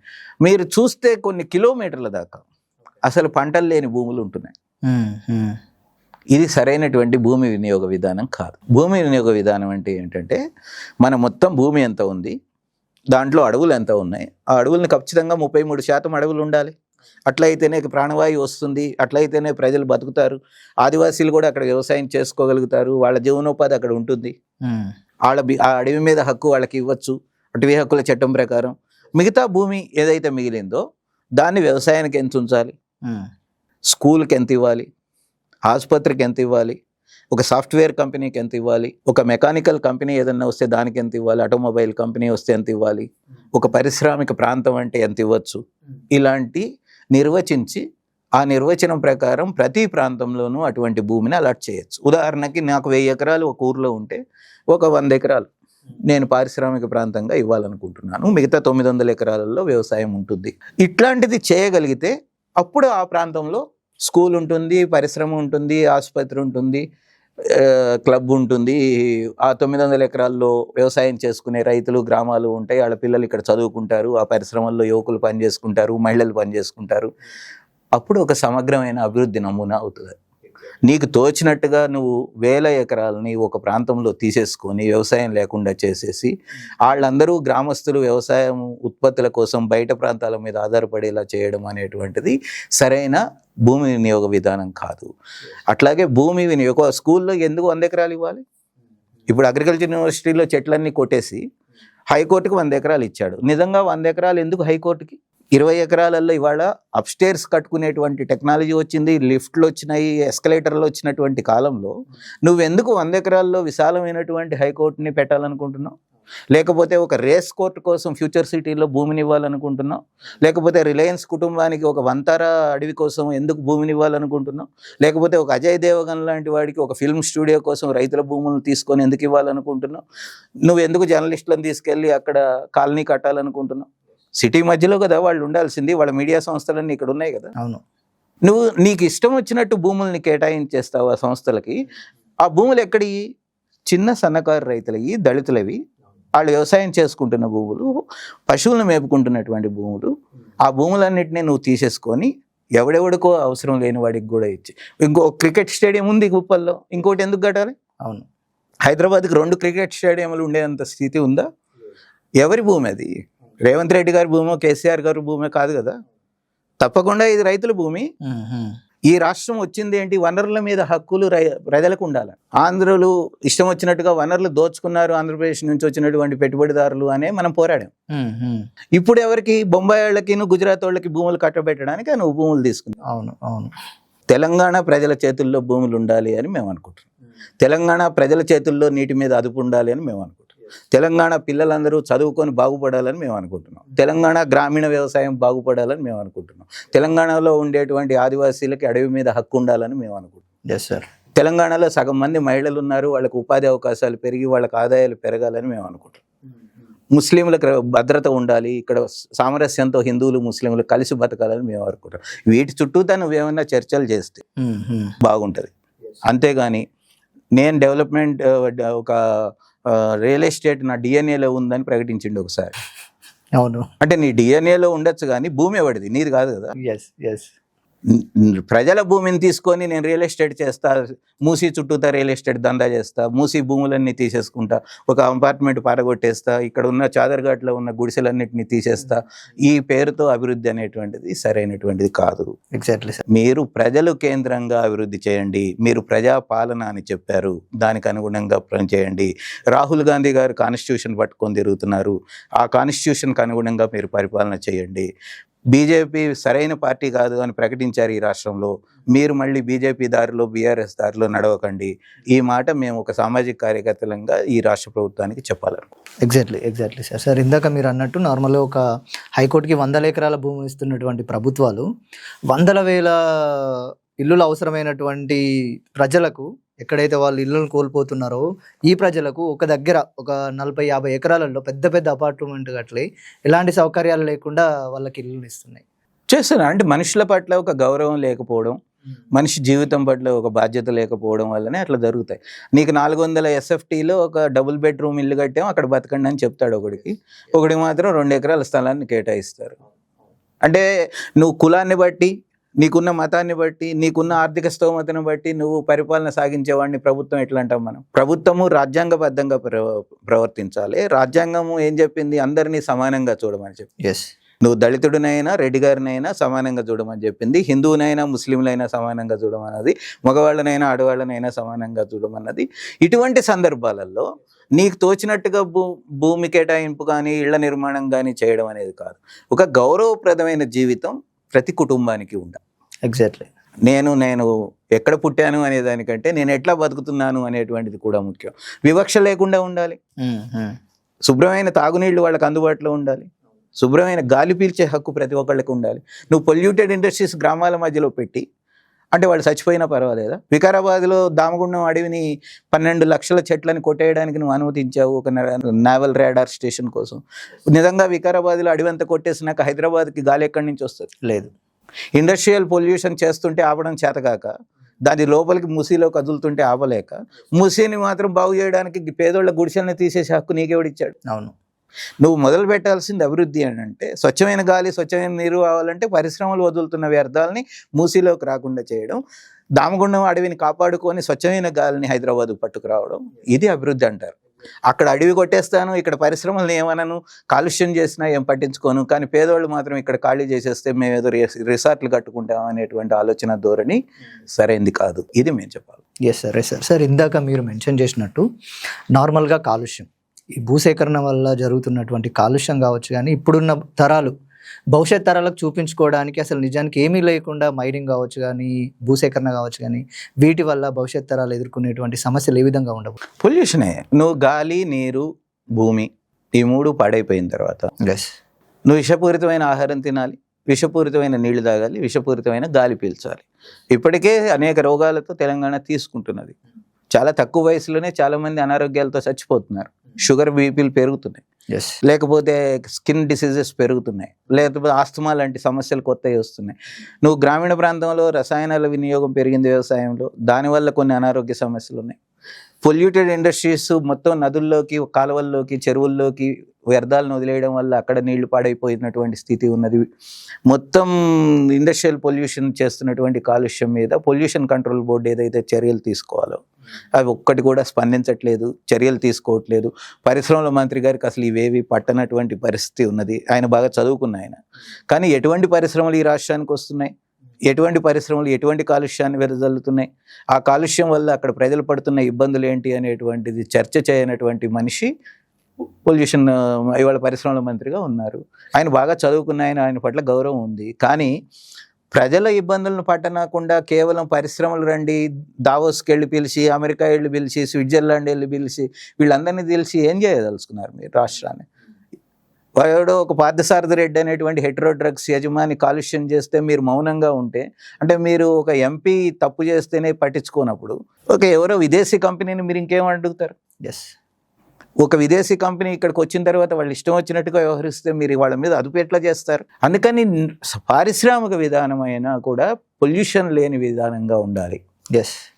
ఆ పరిశ్రమల్లో పనిచేసే వాళ్ళని మనుషులుగా చూసి కనీస వేతనాలు ఇచ్చి హక్కులు కల్పించడం ఎంత ముఖ్యమో, ఆ పరిశ్రమలు కాలుష్యాన్ని వెదజల్లకుండా చూడడం కూడా అంతే ముఖ్యం. లేకపోతే ఏమవుతాయి? గుట్టల కొండలు తవ్వేస్తున్నారు, మైనింగ్ తీసేస్తున్నారు, గాలిని, నీటిని, ఆహారాన్ని పాడు చేస్తున్నారు.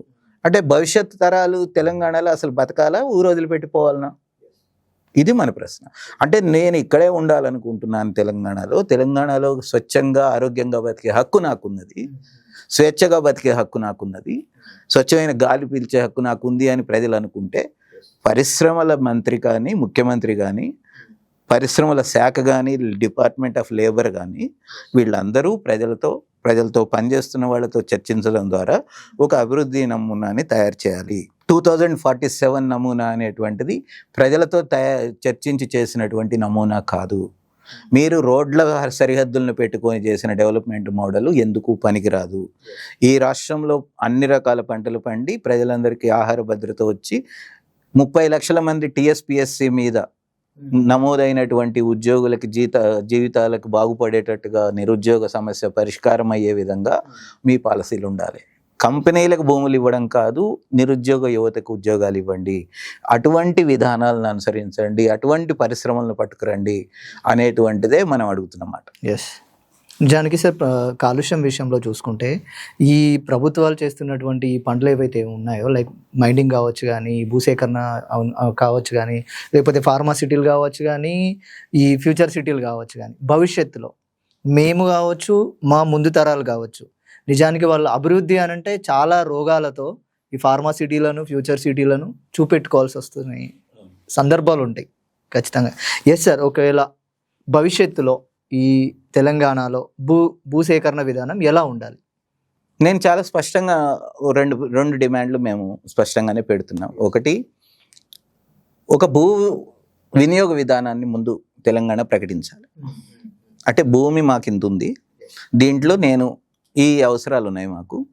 ఈ అవసరాల్లో మేము పరిశ్రమలకి, సేవా సంస్థలకి, వ్యవసాయానికి, ఇతర నగరాలకి, పట్టణాలకి, గ్రామాలకి ఇంత భూమిని కేటాయించుకొని వాడుకోవాలనుకుంటున్నాం అనే విధానం రూపొందించి అది ప్రజల ముందు చర్చ పెట్టి ఆమోదించిన తర్వాత దానికి అనుగుణంగానే భూమి అవసరమైన చోట సేకరించవచ్చు అనేది మా అభిప్రాయం. భూ సేకరణ విధానానికంటే ముందు భూ వినియోగ విధానం కావాలి అనేది మా అభిప్రాయం.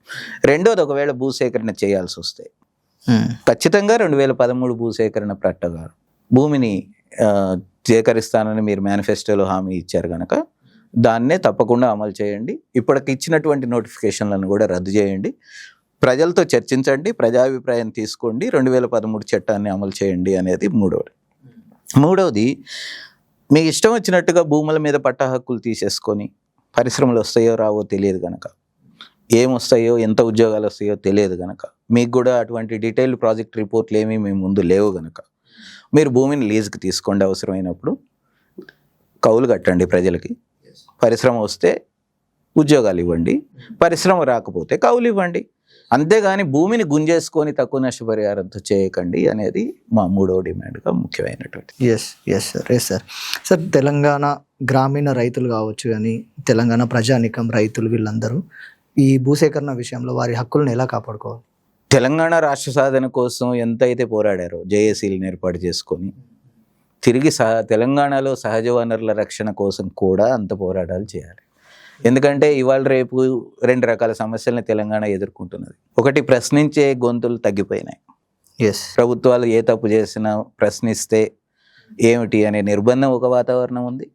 రెండోది, మరోవైపు ఏమో ప్రశ్నించలేనటువంటి ఒక నిస్పృహ చాలామందిలో ఆవరించింది. దానివల్ల ప్రజలకి గొంతు లేకుండా పోయింది. ఈ గొంతులు పెరగాల్సినటువంటి అవసరం ఉంది. చదువుకున్న వాళ్ళు, యువకులు, సంఘాల వాళ్ళు, ఎప్పుడూ ప్రజల పక్షాన ఉంటాయి అనుకునే లెఫ్ట్ పార్టీల వాళ్ళు, ప్రొఫెసర్ కోదండరామ్ లాంటి వాళ్ళు ప్రజల పక్షాన నిలబడి ఈ అభివృద్ధి నమూనా మీద సీరియస్ చర్చ చేయాలి అనేటువంటిది మా అభిప్రాయం. లేదా ఎవరైనా ప్రజలు పోరాడుతున్నప్పుడు వాళ్ళకి మద్దతు ఇవ్వాలి, వాళ్ళ దగ్గరికి వెళ్ళాలి, వాళ్ళకి ధైర్యం చెప్పాలి, వాళ్ళ పోరాటాల్లో భాగస్వాములు కావాలనేది మా అభిప్రాయం. ప్రజల్ని నిస్సహాయులుగా వదిలేయద్దు తెలంగాణ ప్రజల్ని అనేటువంటిది మేము అనుకుంటున్నాం. తెలంగాణ పీపుల్స్ జేఏసీ ఉద్దేశం కూడా అదే. ప్రొఫెసర్ హరగోపాల్ గారు కన్వీనర్గా ఉన్నప్పుడు, మేము ఈ సంస్థను ఏర్పాటు చేసినప్పుడు కూడా మేము అనుకున్నది, ఏ పార్టీ అధికారంలో ఉన్నా సరే పార్టీ ప్రకారం కాకుండా ప్రజల పక్షాన నిలబడే వేదికలు చాలా అవసరం తెలంగాణకి. అది దళిత సంఘాలు, ఆదివాసీ సంఘాలు పనిచేయాల్సినటువంటి అవసరం ఉంది, మహిళా సంఘాలు పనిచేయాల్సినటువంటి అవసరం ఉంది, రైతు కూలీ సంఘాలు పనిచేయాల్సిన అవసరం ఉంది, పారిశ్రామిక ప్రాంతాల్లో కార్మికుల కోసం కార్మిక సంఘాలు పనిచేయాల్సినటువంటి అవసరం ఉంది, ప్రభుత్వ రంగంలో విద్యను విభాగించుకోవడానికి విద్యార్థి సంఘాలు పనిచేయాల్సిన అవసరం ఉంది. అంటే తిరిగి ఒక జేఏసీ లాంటిది ఐక్య ఉద్యమాలు చేయడము, అందరము ప్రజల సమస్యల మీద పోరాడము, పార్టీ ఎవరైనా అధికారంలో ఇవ్వండి, ప్రజలు కేంద్రంగా పనిచేయడము, పర్యావరణాన్ని బాగుంచుకోవడానికి పనిచేయడము, ప్రజల జీవనోపాధులను కాపాడుకోవడానికి పనిచేయడము అనేటువంటిది అందరి బాధ్యత అనేది మేము అనుకుంటున్నాం. చాలామంది మౌనాన్ని వీడి మాట్లాడాల్సిన సందర్భం వచ్చిందని కూడా మేము అనుకుంటున్నాము. కాంగ్రెస్ పార్టీని ఏమన్నా అంటే ఇంకేదో ఉద్యమం అనేటువంటి భవిష్యత్తు భయాలని దృష్టిలో పెట్టుకొని మౌనంగా ఉన్న వాళ్ళకు కూడా మేము చేస్తున్న సూచన అదే. మీరు ఇప్పుడు ప్రజల పక్షాన నిలబడండి, ప్రజల హక్కుల కోసం పోరాడండి, ప్రజల హక్కుల కోసం మనం అందరం కలిసి పనిచేద్దాం అనేదే మేము వాళ్ళకి ఇస్తున్న కోరిక. సార్, నిజంగా మీరు అన్నట్టు తెలంగాణ ఏర్పాటు విషయంలో జరిగినటువంటి ఉద్యమ స్థాయిలో ఉద్యమం చేయాల్సిన అవసరం నిజానికి అంత సీరియస్గా ఉందా సార్? ఉంది, సీరియస్గానే ఉంది. ఇప్పుడు గ్రామీణ ప్రాంతంలో ఎందుకు మహిళలకు ఉపాధి పోయింది? కెమికల్స్ రావడం వల్ల, మిషన్లు రావడం వల్ల. వాళ్ళందరూ ఏమవ్వాలి రేపు?